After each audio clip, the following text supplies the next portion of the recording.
할렐루야. 이 저녁에도 천국을 향해서 힘차게 달려가시길 바랍니다.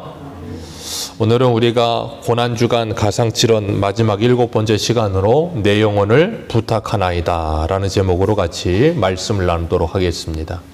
우리가 고난주간을 맞이하면서 예수님께서 십자가에서 하셨던 그 가상칠언의 말씀을 계속 묵상하고 있습니다. 오늘은 그 마지막 시간인데 우리 첫 번째 하신 말씀이 아버지여 저들의 죄를 사하여 주옵소서였습니다. 그들이 하는 일을 알지 못함이니이다 하면서 예수님께서 하나님 아버지께 십자가에 달려서 가장 먼저 하신 일이 우리의 죄를 용서해 달라는 기도였어요. 예수님은 십자가에 달리셔서 첫 맞이가 아버지였습니다. 그리고 마지막 7번째도 뭐라 그러세요? 여기서 뭐라 그러세요? 아버지여 내 영혼을 아버지에게. 예수님은 십자가에 달리시기 시작하셔서 첫 마디부터 마지막까지 처음부터 끝이 아버지였어요. 아버지만을 찾고 계십니다. 그리고 예수님께서는 두 번째, 내가 진실로 내게 이르노니 내가 오늘 나와 함께 낙원에 있으리라 그러면서 한편의 강도에게 구원을 허락하셨습니다. 그 강도도 분명히 양쪽에서 예수님을 욕하고 있다가 예수님이 강권적인 은혜로 말미암아 그가 예수를 믿게 된 거예요. 그리고 나니까 어떻게 됐어요? 변화되어졌다 그랬죠. 그리고 하나님을 두려워하는 마음이 생겨났다 그랬고 하나님의 나라에 대한 소망이 그 안에 생겨난다 그랬습니다. 그래서 예수 그리스도의 죄 용서와 구원함을 받은 하나님의 사람들이 그렇게 변화되어감을 보여주셨고, 세 번째로는 뭐라 그러셨어요? 여자여 보소서 아들이니이다. 보라 내 어머니라 하시면서 예수 그리스도 안에서 우리가 하나님의 백성이 되었고 하늘의 공동체, 가족 공동체가 되어 진정한 가족으로 우리가 하나로 묶여졌다라는 것에 대해서 말씀하고 계신다 그랬습니다. 그래서 우리는 하나님의 자녀가 되었고 예수 그리스도를 중심으로 해서 가족이 된 줄로 믿습니다. 예수 그리스도 때문에 가족이 되는 거예요. 이 세상에서도 수많은 사람들이 가족들이 있어요. 피를 안 나눠도 가족이라고 하죠. 회사를 다니면 뭐라 그래요? 가족이래요. 참 이상한 사람들이 있죠. 피를 안 나눴는데 가족이라고 합니다. 말만 가족이라고 하고 그렇게 가족 대우는 잘 안 해주는 것 같지만 가족이라고 해요. 참 재밌어요.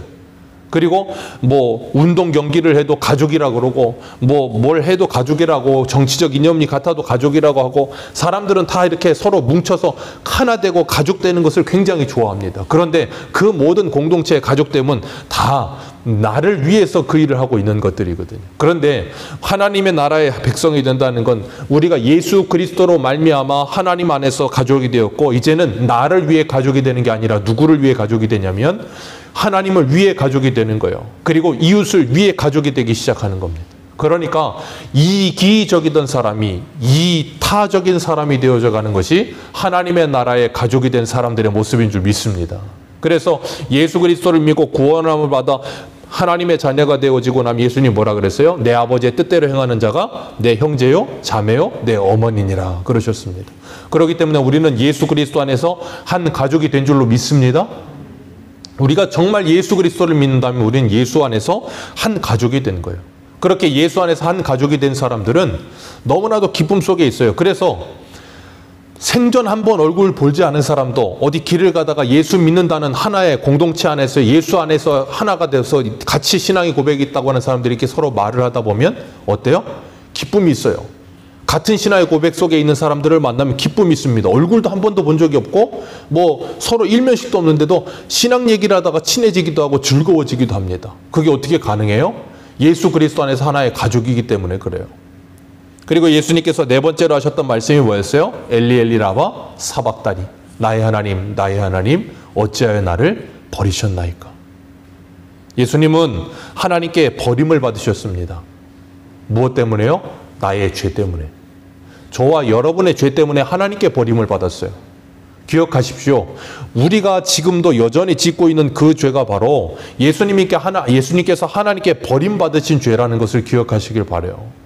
하나님과 단절된 죽음의 죄라는 것을 기억하시길 바라요. 그럴 때 우리는 죄를 뭐 하게 돼 있냐면 철저하게 미워하기 시작하게 돼 있어요. 그래서 존 오웬이라고 하는 청교도가 쓴 죄 죽이기라는 책을 보면 우리가 예수 그리스도를 믿고 성도가 되었다는 특징이 뭐냐면 죄를 싫어하기 시작한다는 거예요. 그래서 죄와 철저하게 싸우고 죄를 죽이기 시작한다는 거예요. 그게 바로 성도됨의 특징 중에 하나라고 분명하게 말하고 있어요. 그렇기 때문에 우리는 이 땅을 살아가면서 죄와 끊임없이 싸우는 일을 위해 하나님의 전신갑주를 입어야 될 줄로 믿습니다. 죄와 싸워야 돼요. 이건 뭐 싸우라고 제가 아무리 설득하고 뭘 한다고 되는 문제가 아니고요. 성령께서 우리 안에 마음에 조명을 주시면 죄가 더러워지는 거예요. 마치 음식물 쓰레기처럼. 음식물 쓰레기가 집안에 있으면 아까워서 못 버리는 사람은 없을 겁니다. 예, 얼른 갖다 버리고 싶어요. 그래서 이사야 30장에도 그러잖아요. 우리 안에 스승을 다시는 숨기지 않고 고생의 떡 쓴 물을 주시지만 우리에게 스승이 있어서 정로로 가게 하며 우리 안에 있는 더러운 금이나 은을 입힌 것 같은 그 더러운 우상들을 다 뭐 한다고요? 내어 버리게 하시느니라. 그러니까 예수를 만나서 우리가 하나님의 자녀가 되고 나면 예수님이 나를 위해 대신 하나님께 버림받으심으로 나를 하나님의 자녀 삼아 주신 은혜를 기억하고 그 죄가 얼마나 밉고 더러운 건지를 알고 뭐예요? 그 죄를 날마다 버리는 삶을 사는 거예요. 그렇게 하나님과 가까워져 가고 예수님의 은혜 가운데 살아가게 되는 겁니다. 그리고 다섯 번째 예수님이 하셨던 말씀이 뭐예요? 내가 목마르다. 주님은 하나님께 버림을 받으시고 하나님에 대한 목마름이 있으셨고 우리를 구원하시려는 목마름이 있으셨어요. 우리들도 그 은혜로 말미암아 구원함을 받은 하나님의 자녀가 되면 이제는 이 세상의 것에 대한 목마름은 사라지게 될 줄로 믿습니다. 이 세상의 것에 대한 욕망과 목마름은 우리에게서 사라지고 무슨 목마름이 생긴다 그랬어요? 하나님을 향한 목마름이 생긴다 그랬어요. 은혜에 대한 목마름이 생기고요. 예배에 대한 목마름이 생기고요. 기도에 대한 목마름이 생기고요. 성령의 충만함에 대한 목마름이 생겨요. 왜요? 그 은혜와 성령의 충만함으로 내 안에 채워져야 내가 어떻게 해요? 만족함과 자족함과 기쁨이 넘치기 때문에 그래요. 그걸 정말로 깨닫게 된 하나님의 사람들은 이 땅을 살아가면서 그 은혜를 사모하는 삶을 날마다 살아가게 될 줄 믿습니다. 그리고 오늘 새벽에 말씀을 나눴던 여섯 번째가 뭐였어요? 다 이루었다. 주님께서 다 이루셨다 그러셨어요. 하나님의 모든 구원의 뜻을 다 이루셨어요. 그리고 십자가에서 완성하시고 이제 오늘 일곱 번째 말씀을 하시는 거예요. 그런데 예수님께서 그 다 이루시는 과정 속에 어떤 일이 있었다 그랬어요? 십자가에 달리서까지도 사람들은 예수님을 조롱하고 핍박하고 예수님이 엘리 라마 사박다니 하니까 뭐라 그래요? 놔둬라. 엘리야가 와서 구원해 주나 보자 그러면서 조롱하고 있고 저가 남은 구원은 자기는 구원 못하는구나 그러면 내려와서 너가 스스로 구원해봐라 그럼 우리가 믿겠다 그러면서 예수님을 조롱하고 그런데도 불구하고 예수님은 그 모든 수치와 조롱과 모멸과 멸시를 다 견뎌내시고 뭐 하셨어요? 하나님이 예수님에게 주신 그 사명을 다 완성하셨어요. 그리고 우리를 완전히 구속하여 주시고 우리를 속량하여 주셨습니다. 그리고 난 후에 오늘 예수님께서 이 말씀하시는 거예요. 아버지여 내 영혼을 아버지의 손에 부탁하나이다. 그러니까 이 말씀은 여섯 번째 예수님이 하셨던 말씀과 그대로 연결되는 말씀이에요. 왜요? 예수님은 이 땅에 오신 목적이 분명했거든요. 그리고 그 오신 목적을 완성하셨기 때문에 이제 뭐예요? 아버지의 손에 예수님의 영혼을 맡겨드리는 거예요. 그리고 뭐 하는 거예요? 이제 돌아가시는 거예요. 하나님의 나라로. 왜요? 예수님께서는 그 일을 하러 오셨으니까. 우리도 마찬가지입니다. 하나님께서 사람을 창조하신 이유, 우리를 구원하신 이유는 분명합니다. 이사야 43장 21절에 뭐라 그랬어요? 이 백성은 내가 나를 위하여 지었나니 나의 찬송을 부르게 하려 하십니다. 어떤 찬송이요? 우리를 구원하신 하나님의 구원의 은혜에 대한 찬송. 그래서 출애굽기 15장에 미디암과 이스라엘 백성들이 속고치고 장구치면서 뭐 했습니까? 15장 전체를 찬송했잖아요. 왜요? 홍해에서 우리를 구원하신 하나님의 감격 속의 기쁨으로 찬송했습니다. 그러니까 계시록 14장에도 말하는 것처럼 찬송은 누구만이요? 구원받은 백성만이 배울 수 있는 거예요. 그래서 예수 그리스도를 믿고 구원함을 받은 사람만이 찬송하면서 하는 거예요. 하나님이 우리를 하나님 찬송하며 하나님께 영광 돌리는 삶을 살게 하기 위해 구원하신 줄 믿으시길 바라요. 그러니까 우리의 삶은 인생의 목적은 무엇으로 가야 돼요? 하나님의 영광이에요. 하나님의 뜻을 따라 사는 것이에요. 거룩하게 사는 거예요. 그게 우리에게 하나님이 바라시는 거고요. 우리의 인생의 목적이에요. 우리는 그걸 이루기 위해 이 땅을 사는 거예요. 다른 거 이루기 위해 사는 게 아닙니다. 그래서 오늘 오전에도 말씀을 드렸어요. 예수님께서 이 땅에 오셔서 이루신 건 아무것도 없다고. 집을 지은 것도 아니고 명예를 얻으신 것도 아니고 대단한 부를 쌓으신 것도 아니고 예수님은 아무것도 이룬 게 없어요. 단 하나, 하나님의 뜻, 하나님의 계획, 하나님의 말씀을 이루셨어요. 구원을 이루셨다고요. 전도서 12장 13절에도 이렇게 말합니다. 일의 결국을 다 들었으니 하나님을 경외하고 그의 명령을 들어 지킬지어다. 이것이 모든 사람의 본분이니라. 아멘. 하나님을 경외하는 것이 뭐라고요? 사람의 본분이요. 우리는 하나님을 경외하는 사람들이 되어야 할 줄로 믿습니다. 경외한다는 말은 쉽게 말하면 뭐 하는 거냐면 하나님을 두려워할 줄 안다는 거예요. 하나님을 경외한다는 말은 바꿔 말하면 하나님을 두려워할 줄 아는 거예요. 하나님을 존경할 줄 아는 거예요. 그러니까 하나님을 함부로 대하지 않는 거예요. 하나님의 말씀을 함부로 대하지 않는 거예요. 그게 하나님을 경외하는 거예요. 일상생활 속에서 하나님이 살아계시며 그 말씀이 내 안에서 지금도 역사하고 계신다는 걸 요셉처럼 믿으며 사람이 아무도 보지 않아도 하나님이 나를 지켜보고 계심을 믿고 살아가는 게 뭐예요? 하나님 경외하는 거예요. 하나님 경외하는 건 다른 게 아니에요.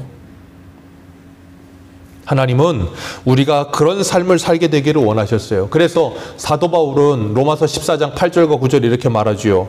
우리가 살아도 주를 위해 살고 죽어도 주를 위해 죽나니 그러므로 사나 죽으나 우리는 그리스도의 것이니라. 이를 위하여 그리스도께서 죽었다가 다시 살아나셨으니 곧 죽은 자와 산 자의 주가 되려 하심이라. 아멘. 예수님이 십자가에 달리신 이유가 뭐라고요? 우리의 주가 되시려고요. 우리의 주인 되시려고 십자가에 죽으시고 살아나셨어요. 그러니까 우리가 이 고난주간 그리고 예수님이 십자가에 죽으심 그리고 이제 돌아오는 주일 부활주일 이거 지키면서 뭘 기억해야 합니까? 예수님이 나의 주인이시다라는 걸 고백하고 기억할 수 있어야 돼요. 그 주인이라는 건 내 삶의 전 영역 속에 주님이 나의 주인임을 고백해야 되는 거예요. 그거 고백하지 않으면 이 고난주간 아무 의미가 없어요. 그거 고백하지 않으면 부활주일 지켜서 뭐 하겠습니까? 저희는 뭐 사순절 같은 건 아예 지키지도 않아요. 웬 성경에도 없어요. 천주교에서 만들어낸 겁니다. 그러니까 유럽에 천주교 들어간 모든 나라들은 사순절 지키기 전에 바로 전에 뭐 합니까? 카니발 하죠. 카니발 합니다. 카니발 할 때 뭐예요? 사람들이 온갖 돈 끌어모아가지고 카니발에 온갖 쏟아붓습니다. 모든 쾌락을 다 즐겨요. 그리고 40일 동안 사순절 지킨다고 그런 거 하고 있어요. 그러면서 십자가 지고 십자가에 달리고 있고. 왜 십자가에 못 박여요? 왜 못을 박냐고요? 생각해 보세요. 십자가에 못을 박는 게 쉽겠습니까? 일평생 하나님의 말씀에 순종하기 위해 자기와 싸우는 게 쉽겠습니까? 어느 게 쉬울 것 같으세요? 일평생 주님의 말씀을 따라 살면서 내 육체의 정과 육과 내 욕심을 십자가에 못 박는 일이 더 힘들어요. 왜요? 내가 진짜 죽어야 그게 못 박혀요. 근데 사람들은 뭐예요? 그런 퍼포먼스 하나 하는 게 그게 뭔가 대단한 것인 줄 알고 착각을 한다고요. 우리가 잊지 마십시오. 우리가 이 세상에 존재해야 되는 분명한 이유, 우리가 이 땅에 살아야 되는 분명한 목적, 그걸 분명하게 하셔야 우리는 인생에 변화가 찾아오는 거예요. 왜요? 목적 없는 인생은 방향 없이 달리게 되어 있어요. 그러니까 세상 사람들은 너 왜 사냐? 몰라요. 너 왜 공부하냐? 대학 가려고요. 대학 가면 뭐 하려고? 좋은 직장 가지려고요. 좋은 직장 가지면 뭐 하려고? 좋은 집 살려고. 그 다음은 없어요. 인생이 없어요. 목적이 없는 거 인생에. 단기적인 목적은 있을지 몰라도 내 인생 전체에 대한 목적이 없어요. 그러나 저와 여러분들은 인생에 분명한 목적이 있는 줄 믿습니다. 예수님도 이 땅에 오신 것 자체가 분명한 목적이 있으셨기 때문이라는 거예요. 그렇기 때문에 우리가 예수 그리스도를 믿고 하나님의 자녀가 되어서 주님을 따르는 삶을 살면서 교회에 다니지만 교회되어 살지 않으면 우리는 평생을 하나님의 이름을 부르고 예수님을 부르면서도요, 하나님과 예수님을 내 인생의 목적이 아니라 내 인생의 수단으로 사용하며 살아요. 여러분, 하나님은 여러분의 인생의 목적이 되셔야 될 줄 믿습니다. 하나님은 여러분의 인생의 수단이 아니에요. 하나님은 여러분의 인생의 마침표가 되셔야 되는 거예요. 근데 많은 사람들이 하나님을 수단으로 사용해요. 그러니까 뭐예요? 내 인생에 다른 목적이 있어. 뭔가 있어. 내가 원하는, 그래서 사람들 흔히 말할 때 교회 다니던 사람들이 처칠 같은 경우는 소년이여 야망을 가져라 그런 거 보이스 앰비셔스 그런 거 하잖아요. 그런 거 하니까 세상 사람들은 꿈을 가져라 그런 거 하는데, 이제 꿈이라 그러면 좀 없어 보이니까 교회 다니는 사람들은 뭘 가지라 그래요? 비전을 가져라. 비전을 가져라 그런다고요. 근데 문제는 뭐냐면 그 비전이 도대체 뭐냐는 거예요. 그 비전이 도대체 뭐냐? 누구를 위한 거냐는 거예요. 그러니까 그걸 이루기 위해서 하나님을 뭐예요? 사용하잖아요. 하나님이 내 인생의 목적 돼야 되고 하나님이 내 인생의 비전이 돼야 되는데 자꾸 다른 거 갖다가 내가 하고 싶은 거 해놓고 이건 비전이에요? 하나님이 이걸 이루어줘야 돼. 이루어주잖아. 안 되는 거예요. 그런 식으로 가면 안 된다고요. 꿈을 갖지 말라는 말이 아니에요. 꿈을 가져야죠. 어떤 꿈이요? 하나님의 영광을 위해 내가 어떻게 살아야 될까 고민하고 생각하고 꿈을 가져야죠. 그게 아니고 하나님을 수단으로 사용하는 꿈을 가지면 안 된다는 말씀을 드리는 거예요. 우리가 예수 그리스도를 바르게 만나고 하나님의 우리의 인생의 목적이 되면 우리의 삶의 모든 것은 바뀌게 되어 있어요. 그리고 내 삶 자체가 누구를 위한 삶이 돼요? 하나님을 위한 삶이 돼요. 예수 그리스도를 위한 삶이 되는 거예요. 왜요? 평생토록 예수 믿기 전에 내 인생은 나를 위해 살았어요. 인생의 중심이 나여서 항상 뭘 해도 나를 위해 살아요. 뭘 먹어도 나를 위해 먹고요. 뭘 해도 나를 위해 하고요. 뭘 즐겨도 나를 위해서만 했어. 그러니까 먹든지 마시든지 무엇을 하든지 뭘 위해 살아요? 나의 영광을 위해서만 살았어. 그러다가 예수를 만나고 나면 어떻게 돼요? 그게 완전히 바뀌는 거예요. 왜? 예수님이 십자가에 죽으시고 부활하신 이유가 뭐라고요? 우리의 주가 되려 하심이라. 내 인생의 주인이 바뀌어버리는 거예요. 내가 아니고 예수 그리스도가 주인이고 하나님이 주인 되시는 삶을 사는 거예요, 이제. 그러니까 먹어도 누구를 위해서 먹어요? 주를 위해 먹어야 되는 거예요. 그러니까 주를 위해 먹어야 되니까 먹어야 될 게 있고 먹어야지 말할 게 있는 거예요. 나를 위해서만 하면 먹어야 될 거 먹지 말아야 될 게 없어요. 마셔야 될 게 있고 마시지 말아야 될 게 있다고요. 먹든지 마시든지 무엇을 하든지 하나님의 영광을 위하여 하라. 그렇기 때문에 주님께서 우리를 구원하시고 우리를 구원하신 그 하나님의 은혜의 감격 속에 살아가는 하나님의 사람들은 진정한 하나님 사랑과 이웃 사랑을 실천하며 사는 사람들이 되는 거예요. 아까도 말씀드렸죠. 이기적인 사람이 이타적인 사람이 된다고. 그걸 누가 보여주셨어요? 예수님께서. 예수님은 이 땅에 오신 것 자체가 누구의 뜻을 이루기 위해 오셨어요? 하나님의 뜻을 이루기 위해 오셨어요. 하나님의 뜻과 하나님의 말씀을 이루기 위해 이 땅에 오셔서 요한복음에 보면 항상 예수님께서 말씀하셨던 단어, 반복되는 단어가 뭐냐면 내 때라는 단어예요. 하나님의 때가 되어 주님은 모든 일을 하셨거든요. 하나님의 시간표대로. 그리고 그 모든 일을 하시면서 하나님의 계획을 이루셨고요. 그리고 누구를 사랑하셨어요? 저와 여러분을 사랑하셔서 십자가에 죽으셨다니까요. 예수님께서 십자가에서 진정한 하나님 사랑과 이웃 사랑을 뭐 하셨어요? 실천하셨어요. 그리고 우리에게 보여주셨다고요. 이게 바로 하나님 사랑이고 이게 바로 이웃 사랑이다. 그래서 주님께서 우리에게 요한복음 13장에 내가 새 계명을 너에게 준다. 서로 사랑해라. 어떻게 해요? 내가 너희를 사랑한 것 같이. 주님이 우리를 어떻게 사랑하셨어요? 십자가에 죽으시면서 우리를 사랑하셨어요. 그러니 서로 사랑하려면 어떻게 사랑하라고요? 서로 죽어서 사랑하라는 거예요. 서로 자기가 그냥 너무나도 확실하게 살아있어서 사랑하면 어떻게 돼요? 서로를 죽인다니까요. 근데 서로가 확실하게 죽어서 서로 사랑하면 서로를 살려요. 그게 기독교의 사랑이라는 거예요. 그래서 예수 그리스도를 믿는 하나님의 사람들의 사랑은 희생이 없는 사랑은 절대 없습니다. 희생 없는 사랑을 찾지 마십시오. 사랑은 반드시 희생이 동반되어야 되는 거예요. 희생이 없이 사랑만 한다고 말로만 하는 거죠, 그거는. 그래서 주님은, 사도 요한은 요한 1서에 뭐라 그랬습니까? 사랑하는데 말과 혀로만 사랑하지 말고 행함과 진실함으로 사랑하자. 그렇기 때문에 우리가 이 땅을 살아가면서 정말 하나님과 이웃을 위해 살아가는 삶이 되어진다는 것, 그게 바로 예수님이 십자가에서 다 이루신 그 이루심이 오늘도 내게 이루어지고 있다는 증거예요. 그래서 바울은 고린도전서 10장 33절에 이렇게 말합니다. 우리 고린도전서 10장 33절 같이 한번 읽습니다. 고린도전서 10장 33절.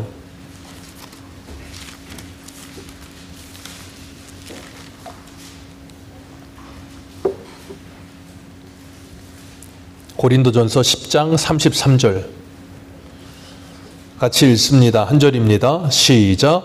나와 같이 모든 일에 모든 사람을 기쁘게 하여 자신의 유익을 구하지 아니하고 많은 사람의 유익을 구하여 그들로 구원을 받게 하라. 아멘. 이게 뭐라고요? 이웃 사랑이요. 자기를 위하여 살지 말고 모든 사람을 기쁘게 하여 자신의 유익이 아니라 많은 사람의 유익을 위하여 살아가라. 이게 뭐예요? 예수님이 하셨던 미랄의 말씀이에요. 한 알의 미랄이 땅에 떨어져 죽으면 많은 열매를 맺지만 안 죽으면 뭐 한다고요? 그대로 있는 거다. 그러니까 우리는 이제 예수 그리스도를 믿고 하나님의 자녀가 된 저와 여러분들은 이제 이 몸이 내 것이 아니에요. 누구의 것이라고요? 주님의 것인 줄 믿습니다. 주님의 것이 되었기 때문에 주님의 뜻대로 사용해야 되는 겁니다. 그러지 않으면 어떻게 된다 그랬어요? 오늘 나와 함께 낙원에 있으리라 새벽 예배 때 제가 그 말씀드리면서 말씀드렸죠. 이 몸을 주님을 위해 쓰지 않고 나를 위해 쓰기 시작하면 그건 뭐라고요? 강도예요, 강도. 왜? 내 거 아니고 하나님 건데 내 마음대로 쓰잖아요. 생각해 보세요. 남이 내 소유지를, 내 거를 마음대로 써. 그럼 뭐예요, 그 사람? 도둑놈 아니면 강도라고 하지 그걸 정상이라고 하지 않는다고요. 우리의 몸은 하나님의 것입니다. 우리는 입술로 잘 고백해요. 그러면서 우리의 삶은 우리의 마음대로 살아. 그럼 우리가 강도라니까요. 그래서 주님께서는 뭐라 그래요? 너희 유익이 아니라 많은 이의 유익을 위해 살며 그들의 구원을 위해 살아라. 그러면서 그들의 유익을 위해서라면 뭐 해라?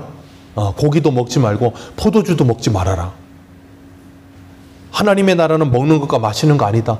그러니까 뭐 해라? 성령 안에서 의와 평강과 희락을 이루어라. 그게 하나님의 나라다. 그걸 위해 우리가 뭐예요? 힘쓰는 거예요. 그걸 위해 힘쓰는 거예요. 청년들하고 권사님들하고 모여가지고 1층 바꾸느라고 힘을 썼어요. 왜 바꾸겠어요? 우리 주일학교 아이들 공과 공부하는 시간을 만들기 위해서 공과 하이들 자리가 없어. 그러다 보니까 방을 만들고 이것저것 하면서 성도님들이 교제할 수 있는 자리를 만들고 수고하신 거예요. 힘쓴 거예요. 뭘 위해서요? 교회 유익을 위해서. 강민희 집사님이 이렇게 이쁜 꽃을 준비하셨어요. 부활절을 준비하면서 교회를 위해서, 성도님들이 함께 기쁨을 누리게 하기 위해서. 나의 유익을 위한 것이겠습니까? 아니라니까요. 그렇기 때문에 우리가 진정 예수 그리스도 안에서 하나님의 구원함을 받은 사람으로 살아간다는 건 이웃을 어떻게 사랑하며 살 수 있을 것인가, 하나님을 어떻게 사랑하며 살 수 있을 것인가를 생각하면서 하는 사람들이 되는 거예요. 생각하면서 하는 사람들. 그것이 그리스도인의 성숙함이라고 하는 겁니다. 그래서 우리의 인격의 변화가 찾아오기 시작하는 거예요. 우리 주님께서 다 이루었다 하시고서 마지막에 내 영혼을 아버지 손에 부탁하나이다 라고 말씀하셨어요. 그 말씀도 성경을 응하는 말씀입니다. 시편 31편 5절에 보면 다윗의 시편인데, 내가 나의 영을 주의 손에 부탁하나이다. 진리의 하나님 여호와여 나를 속량하셨나이다. 아멘. 다윗의 시편을 예수님께서 그대로 성취하시는 거예요. 이것이 저와 여러분의 모습이 되어야 할 줄로 믿습니다. 우리도 하나님께서 우리를 보내셨고 하나님의 말씀에 순종하고 사명이 다하고 난 후에 주님께 돌아가게 될 때 주님의 손에 저와 여러분을 부탁하시게 되시기를 축복합니다. 그리고 이 땅을 살아가는 동안에도 주님의 손에 저와 여러분의 인생을 부탁하시기를 주님의 이름으로 축복합니다. 주님의 것이 되었으면 주님께 부탁하는 거예요. 다른 것에 부탁하지 마십시오. 아프리카 선교사로 유명한 산돌이 계세요. 영어로는 리빙스톤이라고 하죠. 산돌입니다. 그 사람이 한 말이 있어요. 뭐라 그랬냐면, 사명자는 사명이 다하기 전에 죽지 않는다. 유명한 말이죠. 그 사람이 한 말이에요. 사명자는 사명이 다하기 전에 죽지 않는다. 기억하십시오. 저와 여러분들은 이 땅에 하나님이 반드시 보내셨고 보내신 목적이 있고 사명이 있는 줄 믿습니다. 분명한 사명이 있어요. 근데 참 재밌는 건 뭔지 아세요? 이 세상에 있는 모든 사람은 다 사명이 있어요. 예수를 믿는 사람이든 믿지 않는 사람이든 다 사명이 있습니다. 잠언 16장에 보면 뭐라 그래요? 악인도 악한 날에 쓰임에 적당하게. 악인도 악한 날에 쓰임에 적당하게 하나님이 주셨대. 그러니까 다 사명이 있어. 그런데 문제는 그 사명이 하나님의 영광을 위한 사명이냐 아니면 자기를 위한 사명이냐. 그 자기를 위한 것인 것처럼 보이지만 그것도 궁극적으로 하나님의 뜻을 이루는 것이 되긴 하지만 어떤 사명을 이루며 살고 있느냐가 중요한 거예요. 예수님은 분명히 사명을 가지고 오셨습니다. 사도행전에 보면 제자들도 예수님께서 주신 그 사명, 땅끝까지 이르러 내 증인이 되라는 그 사명을 감당하며 살았어요. 그런데 문제는 사명을 감당하면서 시작과 동시에 죽은 사람이 있어요. 누굽니까? 야고보. 시작과 동시에 교회 시대가 열리고 이제 왕성하게 활동을 해야 할 딱 출발점에서 죽었어요. 참 너무하지 않습니까? 야고보 어머니가 와서 그랬거든요. 예수님, 주님의 나라에서 하나는 우편에 하나는 좌편에 내 아들 앉혀주십시오. 도대체 그 말이 뭔 줄 아냐? 내 잔을 마실 수 있느냐? 마실 수 있습니다. 야고보 제일 먼저 먹고 갔어요. 자, 야고보 제일 먼저 먹고 갔습니다. 그 동생 사도 요한은 가장 오래 살았어요. 그죠? 야고보는 제일 먼저 갔는데 사도 요한은 제일 늦게 갔어요. 그리고 야고보가 순교하고 세로에게 순교하고 난 후에 헤롯이 유대인들 좋아하는 거 보고 바로 잡아온 사람이 누구예요? 다음 타자가? 베드로. 베드로 잡아왔습니다. 자, 베드로 순교했습니까? 순교 안 했습니까? 순교 안 했죠. 네. 잡혀가지고 밤중에 자고 있는데 천사가 발로 차가지고 깨웠잖아요. 제 성경에 그렇게 써 있더라고요. 여러분의 성경에 그렇게 안 써 있나요?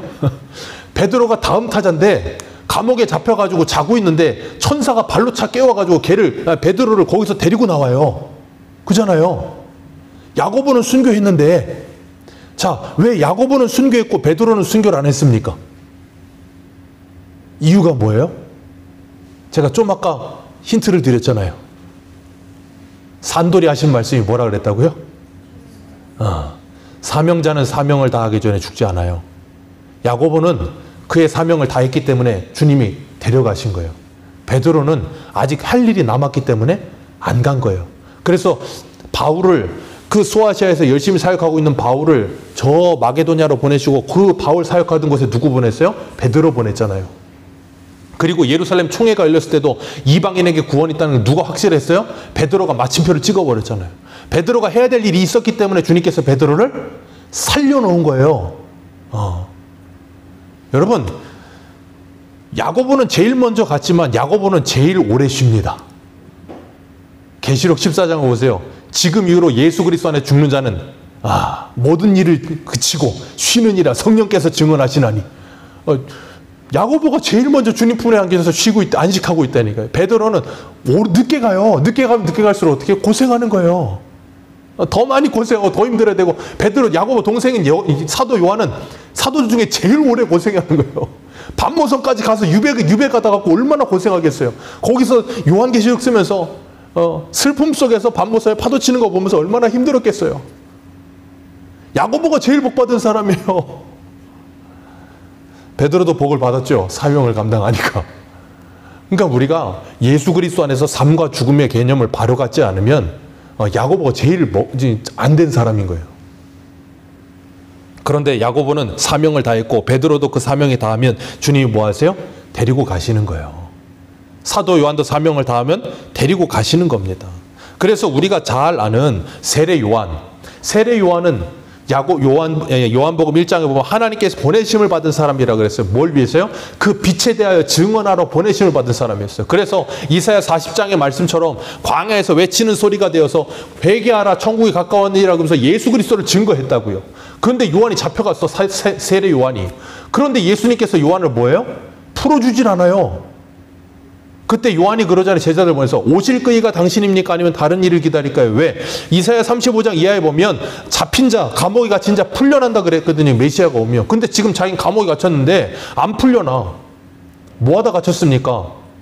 헤롯이 자기 동생 빌립의 아내 취해가지고 결혼하고 나니까 이거 말도 안 된다고 해서 막 책망하니까 가둬놨는데 죽이진 못하고, 헤로디아는 막 이를 갈고 있고 언제 어떻게 죽이나 그러고 있고 그런 상태인데 예수님은 요한을 구해주지 않고, 그러니까 요한은 왜 나를 안 구해줍니까? 그거였고. 그런데 어떻게 돼요? 세례 요한은 죽어요. 참 죽는데도 너무 안타깝게 죽어요. 헤롯이 자기 생일날 술 먹다가 딸내미가 춤 한번 잘 췄다고 뭘 줄까 그러니까 헤로디아가 이를 갈고 있다가 이때다 그래가지고 요한 목 달라 그랬더니 진짜 목을 잘라주는 거예요. 생각해 보세요. 주님 오실 길을 예비했고 예수 그리스도를 증언하는 일을 위해서 열심히 광야에서 약대 털옷 입고 지팡이 짚고 메뚜기랑 석청 먹어가면서 웰빙식인지 모르겠지만 그거 먹어가면서 그 고생하고 있던 그 요한이 잡혀갔는데 예수님 더 가보지도 않고 풀어주지도 않고 죽었다고요. 그렇게 말도 안 되는 일로 인해서. 왜요? 사명이 다해서요. 사명이 다했기 때문이지 헤롯이라고는 저 나쁜 놈이 죽인 게 아니라고요. 그러니까 우리가 이것에 대한 분명한 이해가 없으면 자꾸 우리는 착각하게 되는 거예요. 그러니까 사도행전 7장에 보면 스데반 집사가 성령이 충만하여 설교했습니다. 그 설교 한 편 기가 막히게 설교해놓고 나서 스데반은 돌에 맞아 죽어요. 돌에 맞을 때 스데반이 하늘을 보니까 하늘이 열리고 예수님께서 보좌에서 뭐 하셨어요? 일어나시는 게 보인다 그랬잖아요. 그러니까 이를 갈며 돌을 더 던집니다. 그랬더니 스데반이 죽어가면서 뭐라 그랬어요? 주 예수여, 내 영혼을 받으시옵소서. 그게 예수님께서 오늘 하신 말씀과 정확하게 일치하는 말씀이에요. 이 스데반 집사는 이 말과 함께 뭐라 그래요? 주여, 저들의 죄를 사하여 주옵소서. 예수님이 하셨던 말씀, 똑같은 말씀 죽어가면서 돌 맞아. 생각해 보세요. 돌이 언제 어디서 날라오는지 못하고 그 돌을 맞아가면서 그 기도를 해요. 이게 사람이 할 수 있는 기도입니까? 불가능해요. 성령에게 붙잡혀 있기 때문에 이런 기도가 나오는 거예요. 그렇게 하나님의 사명에 붙들린 하나님의 사람들은 그렇게 사명을 감당하고 가는 겁니다. 저와 여러분들도 마찬가지예요. 그 사명 감당하고요. 우리의 사명이 다 했으면 하나님께서 여기까지라고 말씀하신다고요. 신명기의 모세를 보십시오. 120세가 돼도 눈이 흐리지 않았어요. 그 산꼭대기 올라가서 저 가나안 땅을 다 볼 수 있을 만큼 눈이 좋았다니까요. 생각해 보세요. 어디예요? 느보산인가요? 거기에 올라가는 체력도 있어요. 120살 할아버지가. 체력도 있고 시력도 쇠하지 않았고. 그런데 데려가셨다고요. 왜요? 너는 여기까지다. 근데 모세가 거기에 대해서 더 이상 이런 말이 없어요. 왜? 분명히 신명기 3장에서 하나님 저 가나안 들어가고 싶습니다. 다시는 이 말 하지 마라 그러셨거든. 그 말을 듣고 모세는 거기에서 끝이에요. 왜? 하나님이 여기까지라고 하면 그거예요. 우리의 사명이 그거예요. 그렇기 때문에 하나님께서 우리를 부르셔서 하나님의 일을 하게 하실 때 그 하나님의 일에 충성하시기를 주님의 이름으로 축복합니다. 언제 주님께서 너는 여기까지야 그러고 와라 그러시고 주님 부르셔서 천국 갈지 몰라요. 그거는 아무도 모릅니다. 하나님께서 이 땅에서 우리에게 가정에서 주신 사명, 교회에서 주신 사명, 직장에서 주신 사명, 여러분 이웃과의 관계 속에서 일상생활 속에서 주신 사명이 분명히 있어요. 어떤 사명이에요? 세상과 하나님을 화목하게 하는 사명. 그리스도의 사신이 되어서 살아가야 될 전도와 선교에 대한 사명, 말씀을 따라 거룩하게 살아야 될 사명, 그 사명에 충성하시기를 축복합니다. 사도 바울은 우리가 보고 있는 주일 저녁에 빌립보서 1장 한 군데 한번 볼까요? 저 히터를 잠깐 끄셔도 좋을 것 같은데 빌립보서 1장 20절입니다.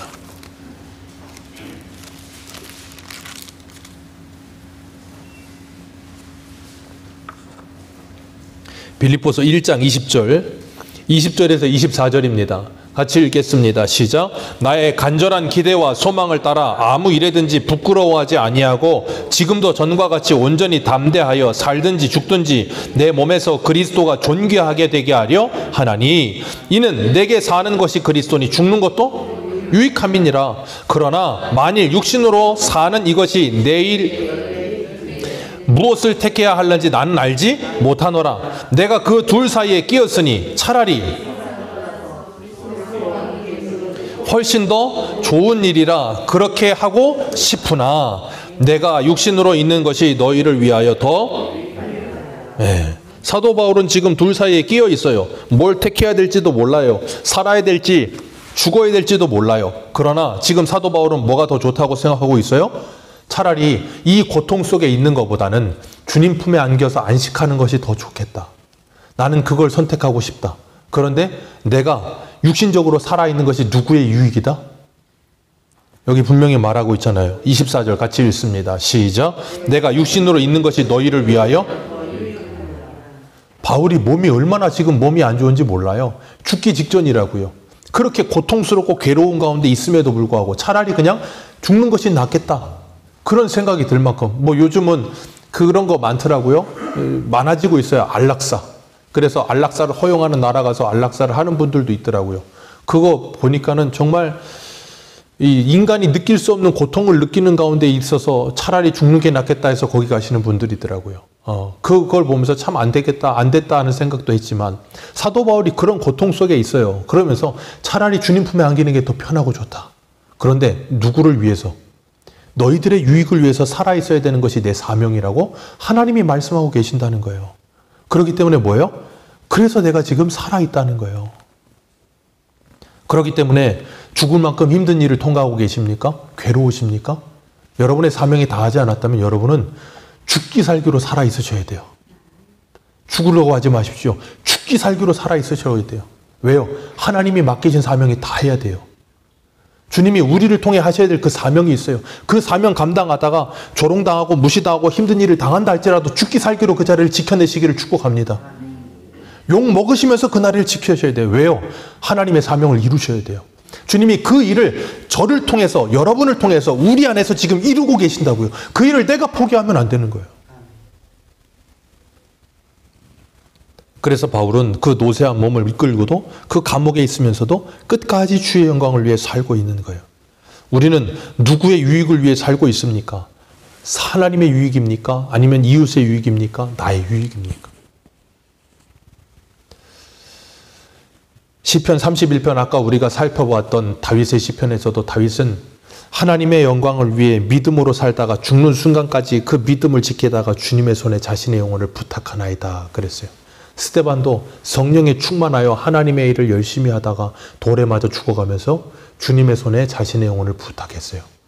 예수님도 하나님의 사명을 다 이루시고 돌아가시면서 마지막으로 내 영혼을 아버지의 손에 부탁하나이다 하셨어요.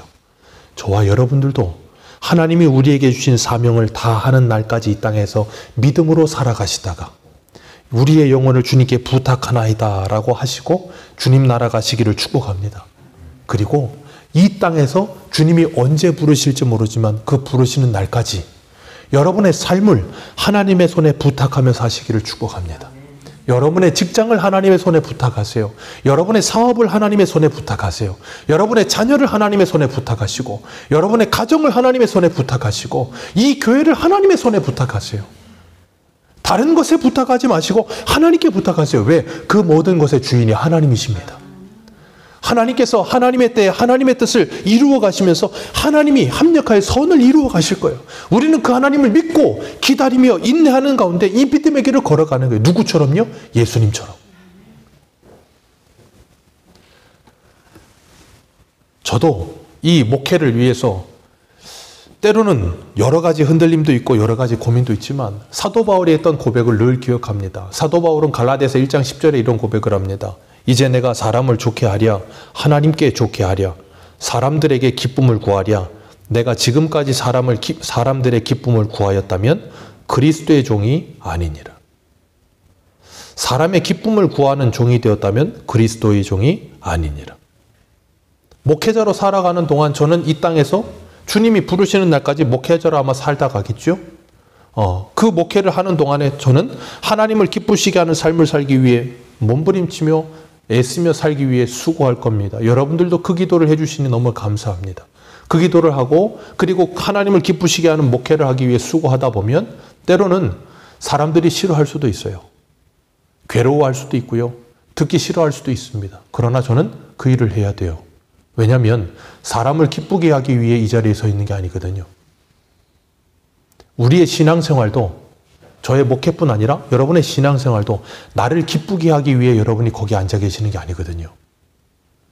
예배라고 하는 것, 여러분 예배는 드리는 겁니다. 보는 게 아니에요. 그 말은 여러분이 거기 앉으셔서 하나님께 뭘 받기 위해 여기 앉아 계시는 게 아니라 나를 구원하신 하나님의 은혜에 감격하여 하나님께 영광을 올려드리는 거예요. 그게 예배입니다. 그렇기 때문에 이 예배를 통해 하나님께 영광을 돌리는 게 우선이 돼야지 은혜를 받는 것이 우선이 되려고 하지 마십시오. 이걸 굉장히 고민하시면서 잘 들으셔야 돼요. 은혜 받는 게 목적이 되어 인생을 살지 마십시오. 그러다 보면 나도 모르게 나를 기쁘게 하는 것이 은혜라고 착각합니다. 내 마음에 들어야 무엇인가 잘 되는 거라고 착각합니다. 그러면 거기 하나님의 자리에 내가 앉아버리는 거예요. 그럼 우리는 망하는 거예요. 그렇기 때문에 저도 여러분들도 주님의 영광을 위해 살기 위해 몸부림치셔야 돼요. 예수님께서 그 잡혀가시고 죽으시고 3일 만에 부활하실 것을 비로소 가르치니까 베드로가 예수님을 간하여 가로되 그리하지 마옵소서 그러잖아요. 누구를 위해서? 예수님을 위한다는 명목으로 자신을 위해서. 예수님 뭐라 그래요? 사단아 내 뒤로 물러가라. 너는 하나님의 일은 생각지 않고 사람의 일을 생각하는구나. 때로 그럴 수 있어요. 그때마다 우리는 우리에게 외쳐야 돼요. 사단아 물러가라. 사람의 일을 생각지 말고 하나님의 일을 생각하라. 저와 여러분은 나를 위해 사는 인생에서 이제는 주를 위해 사는 인생이 된 줄로 믿습니다. 하나님을 기쁘시게 하고 이웃의 이익을 위해 살아가게 된 줄로 믿습니다. 그 일을 위해서라면 어떤 일이든 감내하시고 감당하시며 여러분의 인생을 하나님의 손에 부탁하시고 날마다 그 은혜를 구하시고 그 성령의 충만함을 받으셔서 주님의 손 붙드시고 이 믿음의 길에서 승리하시는 저와 여러분들 되시기를 축복합니다. 기도하겠습니다.